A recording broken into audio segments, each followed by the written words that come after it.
visée par des rumeurs de départ, Anne-Sophie Lapix nous a accordé un long entretien lors duquel la journaliste évoque son avenir au JT de 20h de France 2 tout en répondant aux critiques. À la tête du JT de 20h de France 2 depuis 2017, Anne-Sophie Lapix sait qu'elle prête le flanc aux critiques. Attaquée par une partie des téléspectateurs et de la classe politique qui lui reprochent sa pugnacité en interview lors des dernières élections, la journaliste de 50 ans était visée par des rumeurs de départ depuis plusieurs mois.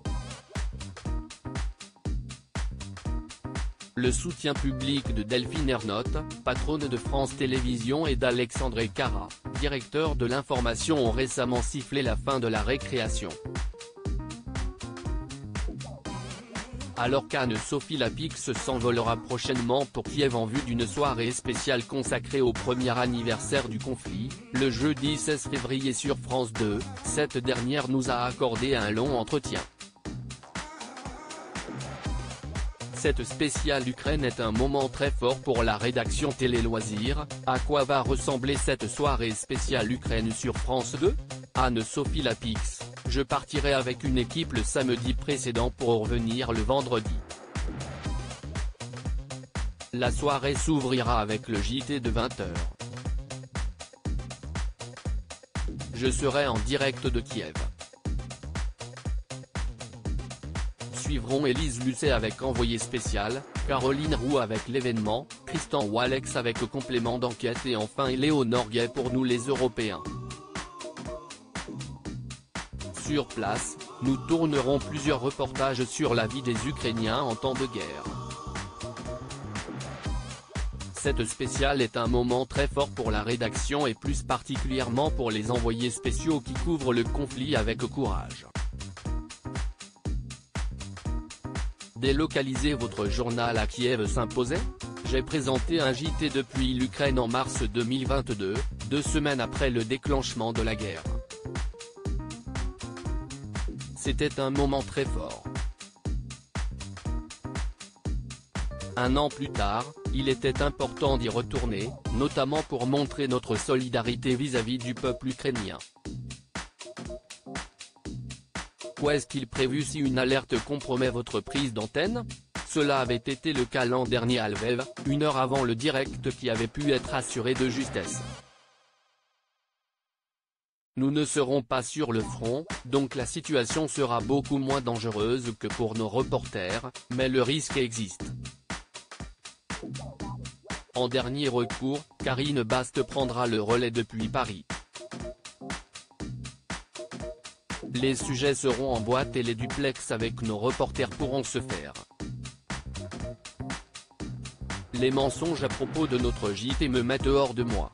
L'année 2022 vient de se terminer, avec une période électorale intense. Votre style d'interview a été critiqué, dans la classe politique et par une partie du public. Comment l'avez-vous vécu ? Je n'ai pas été surprise. Le 20h est un lieu de forte exposition, surtout en année électorale. J'entends les critiques mais j'essaie de ne pas me laisser influencer par celles qui sont orientées politiquement. Comme elles viennent de tous bords, cela crée un équilibre. Elle rit, suite à des messages haineux, vous avez fermé votre compte Twitter en 2020. Envisagez-vous de le réactiver ? Pas du tout. Je regarde Twitter avec un faux compte pour suivre l'actualité, mais je n'aime pas les réseaux sociaux. Quelles attaques vous touchent le plus ? On ne s'habitue jamais vraiment. J'ai tendance à davantage entendre les critiques que les compliments. Les commentaires sur mes interviews, ma famille, ma façon d'être ou sur mon physique glissent au bout d'un moment. Mais les mensonges à propos de notre JT me mettent hors de moi. Quand on présente le 20h, on vit l'histoire en direct, on vous a reproché de trop sourire. Mon sourire a pu être perçu comme un signe d'ironie ou de moquerie. Même si ce n'est pas le cas, j'essaie de gommer ces expressions qui peuvent être mal comprises. Vous allez fêter vos 6 ans à la tête du 20h. Dans quel état d'esprit êtes-vous? J'ai toujours la même envie. Quand on présente le 20h, on vit l'histoire en direct. C'est un exercice passionnant et riche.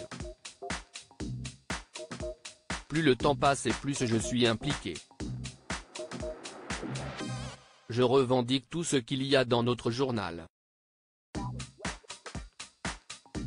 Scrutez-vous les audiences? Oui, et je l'assume totalement. Nous sommes sur le service public, mais je ne vous dirai pas que les audiences ne comptent pas, même si nos missions sont différentes de celles des chaînes privées. Les audiences nous renseignent sur la perception par nos téléspectateurs de la pertinence et de la qualité de notre travail. Auriez-vous aimé prendre la tête de l'événement, l'émission politique de France 2? Non, Caroline Roux gère parfaitement cette émission. C'est un exercice très lourd auquel je n'aspire pas. Le journal est déjà très prenant. David Pujada a vécu son départ comme un déchirement. Serez-vous candidate pour animer le débat d'entre deux tours de la prochaine élection présidentielle? Je ne peux pas dire que j'en rêvais. De toute façon la question ne s'est pas posée puisque j'en ai été écarté en 2022, elle rit. Je ne suis pas sûr que ce soit l'exercice le plus exaltant. Claire Chazal, Pipi Vieille, David Pujada. Ces figures du 20h ont toutes été poussées vers la sortie. Avez-vous l'impression d'être sur un siège éjectable? C'est un poste exposé avec quelques inconvénients mais, après tout, nous ne sommes pas obligés de le prendre. J'ai récemment été confirmé par la présidente de France Télévisions Delphine Ernotte, puis par le directeur de l'info Alexandre Cara. Je poursuis donc avec envie et enthousiasme. Êtes-vous toujours en contact avec David Pujada, votre prédécesseur? Non, on s'est juste revu 1 ou 2 fois. Il a vécu son départ comme un déchirement car il se sentait en totale osmose avec son journal.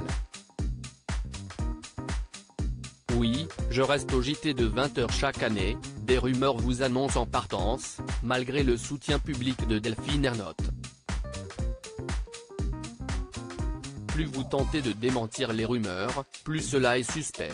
Son soutien m'a donc vraiment fait plaisir car il m'a offert un peu d'air. Nous confirmez-vous que vous serez bien aux 20h à la rentrée? Oui. Vous évoluerez sur un nouveau plateau, a priori plus petit? Un plateau qui permettra une plus grande proximité avec le téléspectateur mais je ne peux rien vous dire.